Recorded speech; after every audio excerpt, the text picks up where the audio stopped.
చూస్ country delight, live better. ఇప్పుడే country delight యాప్ని download చేసుకోండి.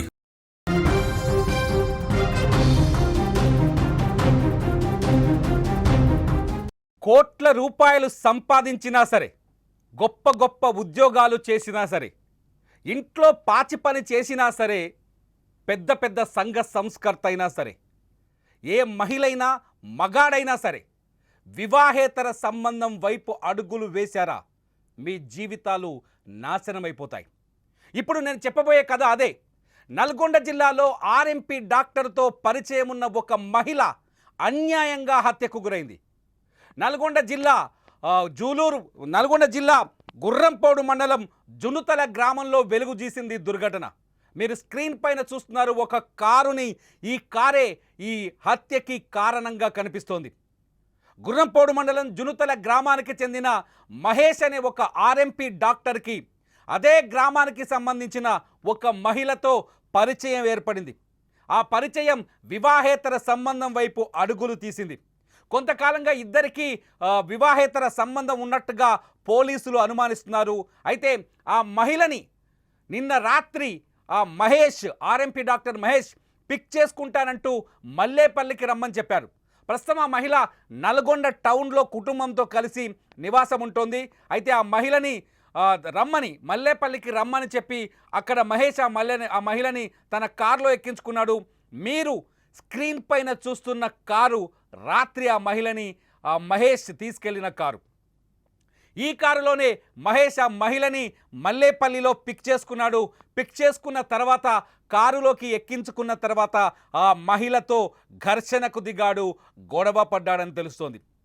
వివాహేతర సంబంధం నేపథ్యంలోనే ఈ ఘర్షణ జరిగినట్టుగా తెలుస్తోంది. అమాయకురాలైన ఆ మహిళకి ఈ ఆర్ఎంపీ డాక్టర్ కదా, ఇంజెక్షన్లు తీయడం తెలుసు కదా మనోడికి. సో తన దగ్గరున్న పాయిజన్ ఇంజెక్షన్, ఇంకా స్పష్టంగా చెప్పాలంటే గడ్డి మందు, గడ్డికి పురుగు పట్టకుండా చల్లే మందు, గడ్డి ఏపుగా పెరిగేందుకు చల్లే మందుని, ఈ గడ్డి మందుని కలిపి ఆ మహిళకు బలవంతంగా నోటి ద్వారా తాగించాడు. అంతేకాదు తన వెంట తెచ్చుకున్న కొన్ని సిరంజీలను చేతికి ఇంజెక్షన్ల రూపంలో ఇచ్చాడు. కొద్దిసేపట్లోనే ఆ మహిళ స్పృహ కోల్పోయింది, అపస్మారక స్థితికి చేరింది. ఎప్పుడైతే మహిళ అపస్మారక స్థితికి చేరిందో, అంటే మల్లేపల్లి నుంచి ఆమెని జునుతల గ్రామం వైపు తీసుకొచ్చాడు, జునుతల నుంచి మళ్ళీ నల్లగొండకు తీసుకొచ్చాడు. నల్లగొండలో రాత్రి 12 గంటల వరకు అక్కడే ఆ మహిళతో ఈ కారులో ఆమెకి ఈ విషం మందు తాగించిన తర్వాత నల్లగొండలోనే గడిపాడు మహేష్.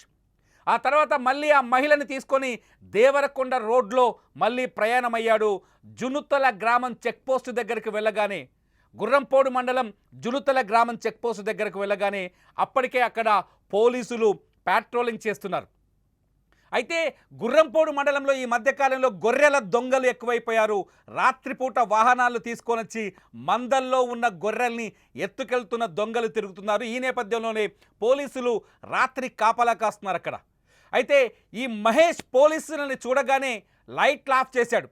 కారు లైట్లు ఆఫ్ చేసి ఒక చోటకు వెళ్ళి దేవరకొండ వెళ్తున్న కారును ఒక చోటకు వెళ్ళి అక్కడ మహిళని కారులోంచి బయటకి ఈడ్చిపడేశారు. కానీ పోలీసులు ఇతను గొర్రెల దొంగ అనుకొని వెనకాల చాలా చాకచక్యంగా తెలివిగా ఫాలో అయ్యారు. మహేష్ కారులోంచి మహిళని బయటికి విసిరి పడేస్తున్న సీన్ని చాలా స్పష్టంగా పోలీసులు గమనించారు. గుర్రంపోడు పోలీసులు. మహిళ అపస్మారక స్థితికి చేరింది. అప్పటికే ఆ మహిళని వెంటనే దేవరకొండలోని ఒక ఆసుపత్రికి తరలించారు, గుర్రంపోడులోని ఒక ఆసుపత్రికి తరలించారు. ఆసుపత్రిలో ఆమెకి ప్రథమ చికిత్స అందించే ప్రయత్నం చేశారు. కానీ అప్పటికే ఆ మహిళ విషం తాగి ఉండడం, ఇతను బలవంతంగా ఆ మహిళకి విషం తాగించడం, ఆ తర్వాత ఇంజెక్షన్లు బాడీలోకి 10 రకాల ఇంజెక్షన్లు చేసినట్టుగా ఆ మహిళ మాట్లాడిన బైట్ వాయిస్ మా దగ్గర ఉంది. చనిపోయే ముందు ఆ మహిళ మాట్లాడిన మాటలు మా దగ్గర ఉన్నాయి. కానీ ఈ నిబంధనల ప్రకారం, యూట్యూబ్ నిబంధనల ప్రకారం మేము చూపించలేకపోతున్నాం. ఆ మహిళకి బలవంతంగా ఇంజెక్షన్లు ఇచ్చినట్టుగా అర్థమవుతుంది. ఆమె చెప్తోంది ఇంజెక్షన్లు ఇచ్చాడు. ఆ ఇంజెక్షన్ల ప్రభావంతో ఆ మహిళ పూర్తి స్థాయి అపస్మారక స్థితికి, అస్వస్థతకి గురైంది. అక్కడ నుంచి వైద్యుల సూచన మేరకు హైదరాబాద్లోని ఉస్మానియా ఆసుపత్రికి తీసుకొచ్చారు పోలీసులు. పాపం పోలీసులు కూడా తీవ్రంగా ప్రయత్నించారు ఆ మహిళ ప్రాణాలు కాపాడడానికి. కానీ ఆ మహిళ ప్రాణాలని కాపాడలేకపోయారు. ఆమె అమాయకురాలు, ఒక అమాయకురాలు. ఉస్మానియా ఆసుపత్రికి తీసుకొచ్చేసరికి ఆ మహిళ పరిస్థితి విషమించింది, ప్రాణాలు కోల్పోయింది. ఇది గుర్రంపోడు మండలం జునుతల గ్రామంలో ఒక ఆర్ఎంపీ డాక్టర్ మహేష్ అనే దుర్మార్గుడు చేసిన దుర్మార్గం. తనతో సన్నిహిత్యం ఉన్న మహిళతో ఎలా ప్రవర్తించాలో కూడా తెలియని ఒక దుర్మార్గం. పోలీసులు చెప్తున్నారు ఇప్పుడు వీళ్ళిద్దరి మధ్య పరిచయం ఉంది అని, వివాహేతర సంబంధం అని ఉంది అని పోలీసులు కొంత ప్రాథమికంగా నిర్ధారించారు. కానీ ఆ మహిళకు తెలియదు ఈ దుర్మార్గుడు మాయమాటలు చెప్పి తనను చేరదీశాడని, మాయమాటలతో తనని లోబర్చుకున్నాడని, మాయమాటలతో తన జీవితాన్ని నాశనం చేస్తాడని, చివరికి ఆమె ప్రాణాలు తీస్తాడని ఆ మహిళకు తెలియదు. ఆ మహిళ కన్నీళ్లు పెట్టుకుంటూ మాట్లాడిన మాటలు వింటే నిజంగా నాకు కూడా దుఃఖం వస్తుంది. చాలామందిని చూస్తుంటాం, వివాహేతర సంబంధాలు లేదా బలహీన క్షణంలో ఎవరో ఒక దుర్మార్గుడి మాటలకు లొంగిపోయి, ఆ మాటలకి పడిపోయి సర్వస్వం అర్పించిన తర్వాత అతడి దగ్గర నుంచి ఏదో ఆశిస్తారు పాపం. కానీ వాడు అవసరం తీర్చుకునే ఒక కామాంధుడు అనే విషయాన్ని మాత్రం గుర్తించరు. ఆ కామాంధులు ఈ పరిస్థితి విషమించిందంటే, స్నేహ పరిస్థితి విషమించి తన పరువు ప్రతిష్టలు బజారులోకి వస్తాయని ఎప్పుడైతే భావిస్తాడో అప్పుడు హత్య చేయడానికి కూడా క్రిమినల్గా మారిపోతాడు, హంతకుడుగా మారిపోతాడు. హత్య చేయడానికి కూడా వెనకడుగు వేయడు. ఇక్కడ కూడా అదే జరిగినట్టు తెలుస్తోంది. మహేష్ అనే ఈ ఆర్ఎంపీ డాక్టర్ అన్యాయంగా మహిళ ప్రాణాలని బలి తీసుకున్నాడు. మహేష్ అనే ఈ ఆర్ఎంపీ డాక్టర్ జునూతల గ్రామంలో ఒక ఆసుపత్రిని నిర్వహిస్తున్నాడట. ఆ ఆసుపత్రికి వచ్చిన మహిళలందరితో ఈ విధంగానే ఉంటున్నాడేమో.